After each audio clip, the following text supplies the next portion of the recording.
Bonsoir.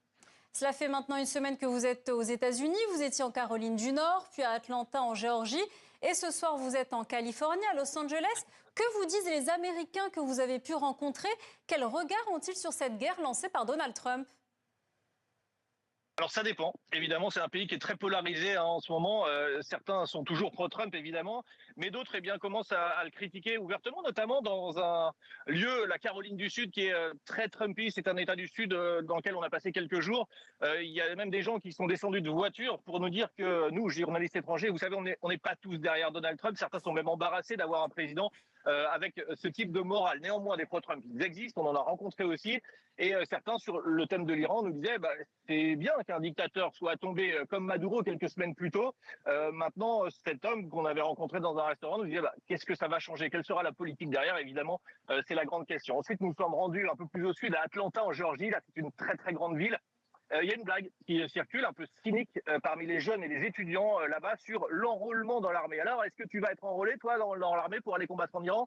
Pas très drôle, évidemment, mais c'est tout un climat un petit peu absurde. La conscription, elle est terminée depuis la guerre du Vietnam en 1973, mais c'est pour vous dire un petit peu l'absurdité de cette mainmise de la politique de Trump dans les esprits.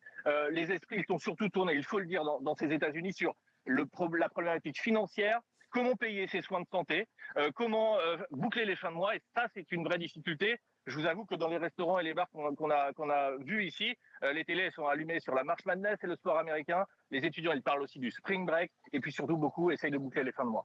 Et cette guerre n'est pas sans conséquence pour la population, elle est ressentie dans la vie quotidienne, en particulier à la pompe. Oui, effectivement, ça fait 3 ans que les Américains n'avaient pas payé l'essence aussi cher que maintenant. Une augmentation très significative. Ici, vous le voyez, c'est le pays de la voiture. On est au milieu d'un carrefour ici à Venice Beach. Sans voiture ici aux États-Unis, on ne fait rien. Et bien évidemment, quand l'essence augmente, c'est un problème pour de très nombreux Américains, surtout les plus pauvres, évidemment. Le gallon, c'est l'unité de mesure américaine, ça fait environ 4 litres. Ici, à Los Angeles, il est au-dessus des $5. Ce qui est très impressionnant. En tout cas, on n'avait pas vu ça depuis plusieurs années ici aux États-Unis. En tout cas, ce qu'on doit retenir des quelques personnes, et ce n'est qu'un échantillon un peu représentatif, mais les quelques personnes qu'on a croisées ici, c'est que les problématiques, elles sont évidemment sur le coût de la vie. Et cette guerre en Iran, elle pèse sur le coût de la vie, notamment sur l'essence. Merci beaucoup, Simon Rodi, avec Lola Colomba en direct de Los Angeles.